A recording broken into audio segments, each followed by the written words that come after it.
The truck driver gives a ride to a nun on the highway, and you can't imagine how she will thank him later. The journey was filled with uncertainties. It was impossible to know what might happen at every kilometer of the road. Before offering a ride, one must always consider the possible outcomes and whom to trust. When Roberto came across a nun hitchhiking in an unfamiliar place, his instincts pushed him forward. At first, he hesitated, but his courage eventually won. He had no idea how she would later compensate him for his generosity. Roberto was a traffic veteran, boasting over 2 decades of driving experience. Despite the hardships and joys life had thrown his way, nothing compared to the moment he was living now. The difficult situation he was facing weighed heavily on him. The truck he drove wasn't perfect, it was old, leased, and unreliable. This made securing large shipments a challenge, and the money he earned barely covered overdue bills and his family's essential needs. Driving most of the time also came with extra expenses, so Roberto had to save a significant part of his salary to handle any sudden emergencies that might arise during a trip. The struggle to maintain a stable budget was ongoing. Every day, Roberto woke up at 4 in the morning, preparing to face the highway until late at night. Many people wondered why he refused to drive at night, but Roberto never spoke about it. There was something he wanted to hide, something buried deep inside him that he didn't want to resurface. In truth, the reason for leasing his truck and his financial troubles was tied to an experience from his past, one particular night on the road he desperately wished to forget. 2 years earlier, Roberto had been through the most harrowing accident of his life. At the time, he was in a period of intense work, earning well, when an opportunity arose to transport a substantial load with a colleague. The offer was enticing, and the faster they completed the trip, the sooner they would return home to their families. When Roberto's friend agreed to a load of hay bales that exceeded the truck's safety limit, it seemed clear the vehicle was much heavier than usual. However, the issue wasn't reported. Driven by a desire to get home quickly, they decided to take a shortcut through the mountains, skipping breaks for food and rest to save precious travel hours. For 5 hours straight, Roberto and his companion alternated behind the wheel, ensuring neither of them would fall asleep or become too exhausted. But exhaustion eventually crept in that night. Roberto remembered his eyelids feeling heavy, and he even recalled dreaming while trying to maintain control of the steering wheel. The silence of the road and the stillness of the night wrapped around him, making it even harder to stay awake. After a series of brief naps at the wheel, the headlights of an oncoming truck suddenly jolted him awake, but the collision was unavoidable. At the moment of impact, the world seemed to spin uncontrollably. Roberto's clearest memory was of his companion being flung through the window. It was a devastating loss. In the aftermath of the accident, Roberto watched everything he had built collapse. The death of his friend tormented him, and the wrecked truck was beyond repair. Roberto was forced to endure a long and grueling path of physical rehabilitation and therapy to recover, both mentally and physically. Returning to the road had been a challenging process. He spent all his savings and was forced to rebuild his life after enduring countless traumas. He swore never again to cross the line of driving at night. But one morning, something strange happened, a circumstance that would turn out to be the most extraordinary event of his life. As always, Roberto woke up at 4 in the morning, started his truck, and, after finishing his morning coffee, waited patiently for the sky to brighten. He watched the first rays of sunlight peek over the horizon before heading off to the next city. It seemed like a quiet morning of travel until something unexpected crossed his path. At that point, Roberto was already heading back in the same direction, his truck's cargo bay completely empty and his wallet, unfortunately, just as empty. As he drove along a familiar route, something caught his attention, something unusual for truck drivers like him. There, on the side of the road, stood a nun. At first glance, it might not have seemed odd to see a nun hitchhiking, but this particular area was known for being frequented by women who worked at night, a reputation well known among travelers. When Roberto noticed the nun, standing there in her habit with her thumb out, a chill ran down his spine. It felt like a warning, as though something about the scene wasn't quite right. Initially, he tried to keep going. But when he heard on the radio that the temperatures for the day were expected to rise dramatically, he reconsidered. He couldn't let the nun stand out in the sun for hours. Pulling over with a mix of reluctance and curiosity, Roberto asked her nervously where she needed to go. She calmly explained that her destination was a farm about an hour away, conveniently in the same direction he was traveling. Clearing the passenger seat of newspapers and crumbs from his lunch, Roberto made space for the nun.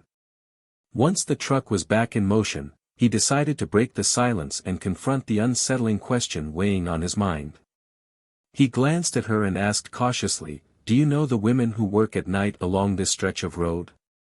The nun's answer shocked him. "Yes, I was working with them," she said. Roberto was so disturbed by this revelation that he couldn't bring himself to ask any further questions. His mind was a whirlwind of thoughts as he stared at the young nun, exceptionally beautiful and composed, and grappled with her confession. She soon introduced herself as Guadalupe and explained that it was God himself who had sent her to that place. She went on to clarify that she had been waiting for hours, and many truck drivers had passed her without stopping, likely afraid of being seen pulling over in such a dubious area. Guadalupe admitted she was beginning to lose hope. She desperately needed to reunite with her family, who had no idea about her nighttime activities in such a notorious place.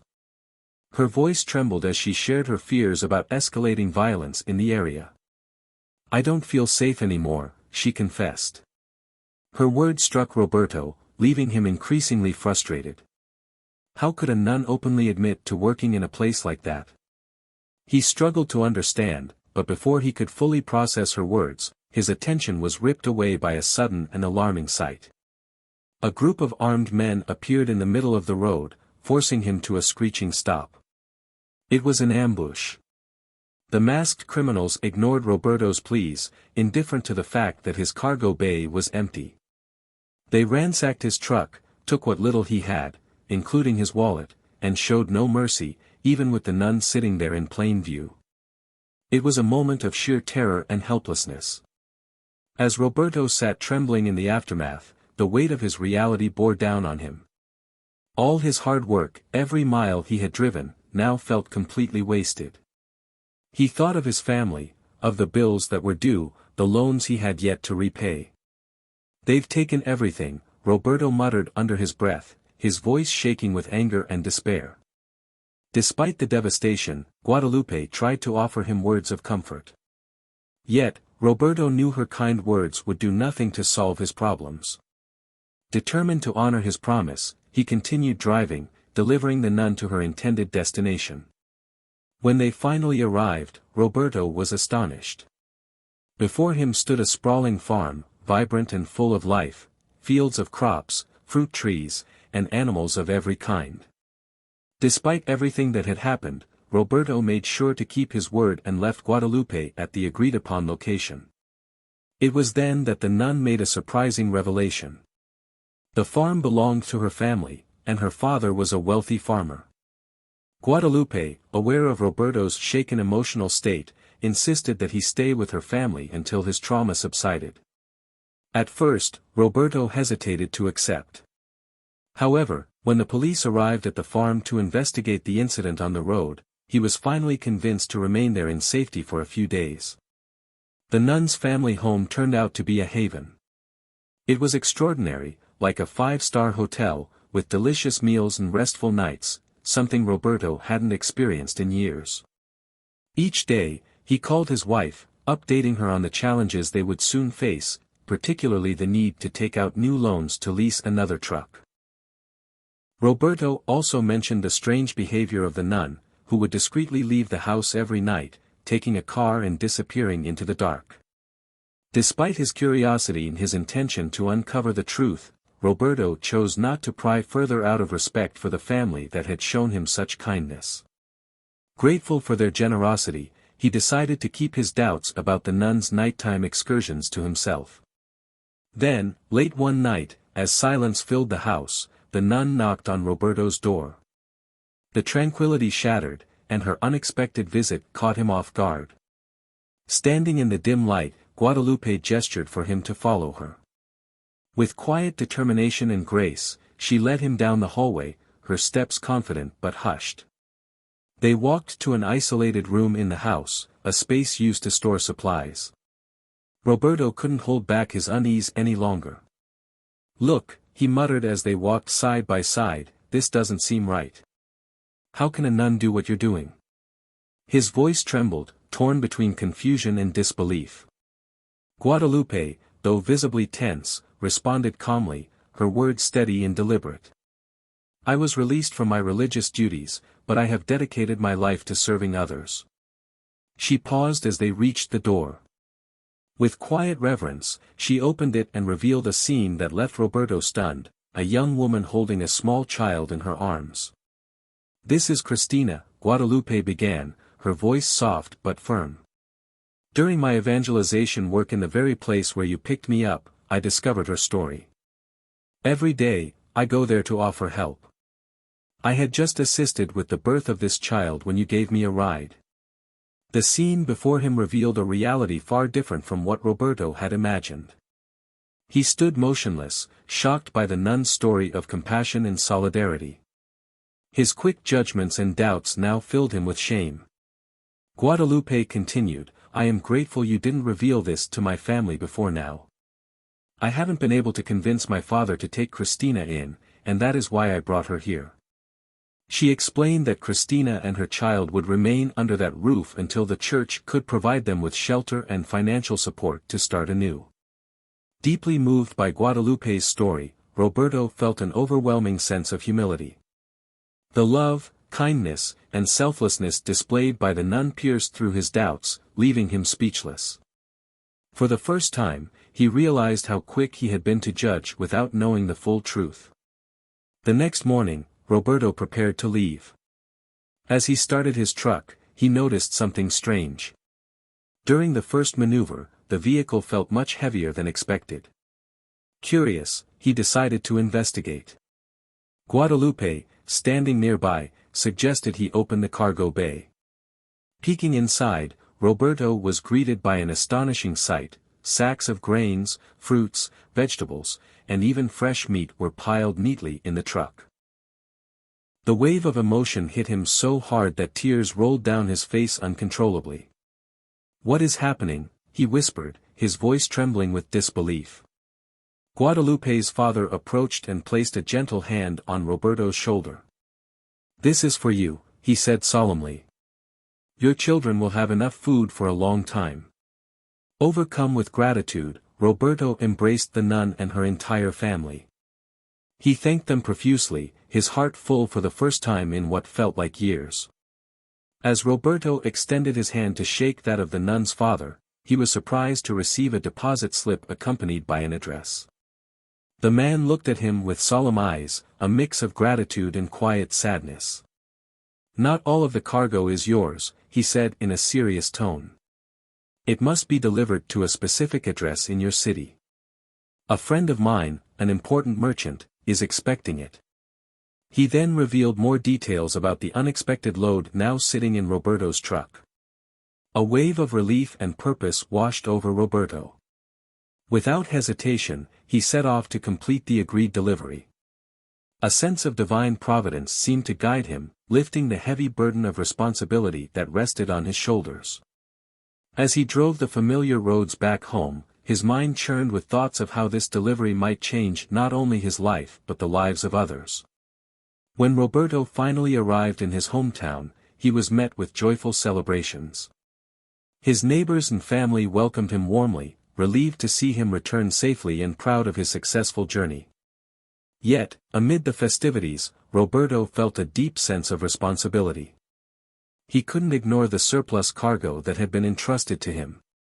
Moved by the generosity he had experienced and the lessons he had learned, Roberto decided to distribute part of the load to local charities and community centers. The sacks of grains, fruits, and vegetables were shared among those in need. His small act of compassion became a beacon of hope and solidarity within his community. As Roberto reflected on the events that had unfolded, He realized how his initial judgment of the nun's actions had been misguided.